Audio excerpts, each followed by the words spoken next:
Kristen, Dyck here, career and personal branding strategist at Avro Creative, and I work with driven women in STEM to help you overcome your self-doubt, stand out in your industry, and get on a career path that you love.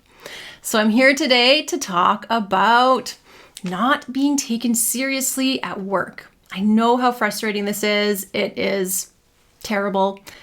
And I was really inspired to write this after reading in the Harvard Business Review an article questioning why so many female engineers leave the field.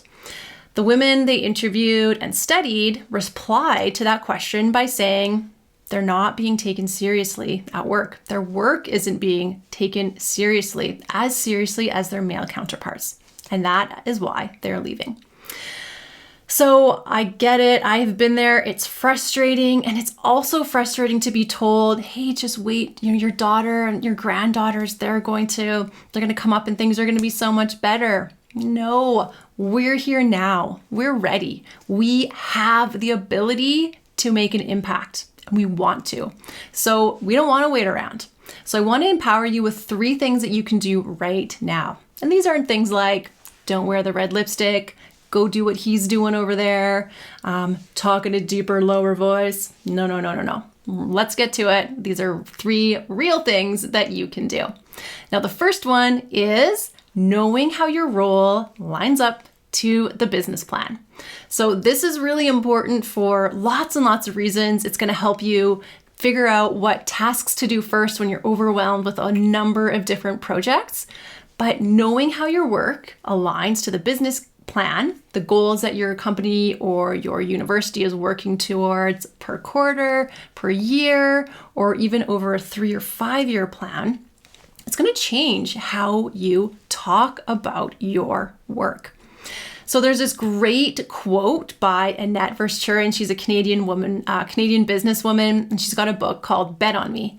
And in that book, she writes, nothing, and I mean nothing, is more saleable, promotable, or valuable than your ability to take massive action and deliver results. So this means that knowing the results that matter most to your company help you talk about your work in a way that commands interest and respect. And it shows that your work is important to the success of the company, and so are you. Okay, so part number 2.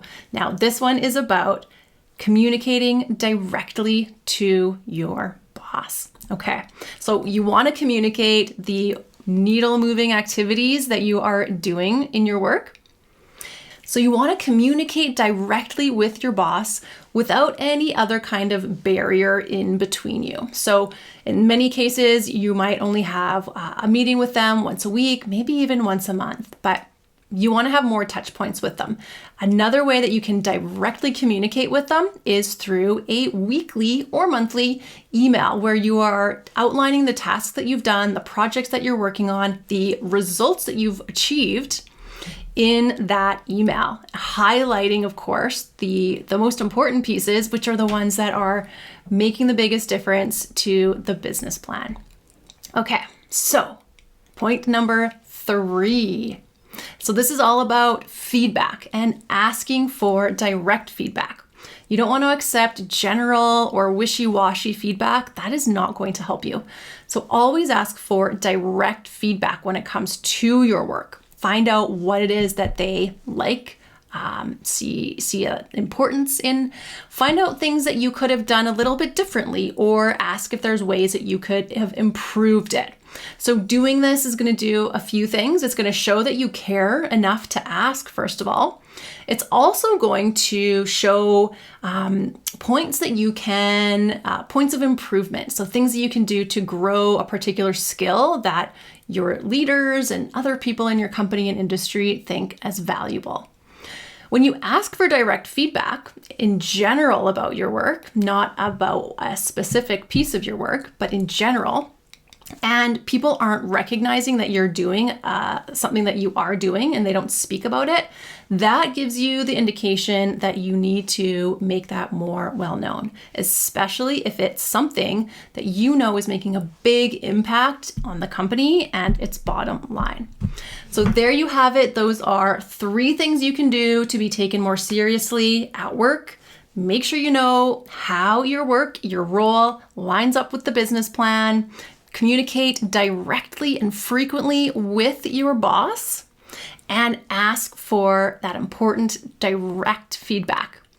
So I hope that that has been helpful to you. I'm here just cheering for you, rooting for you. And if this video has helped you, or you think that you have other STEM colleagues that this can be helpful to them too, please pass this on to them.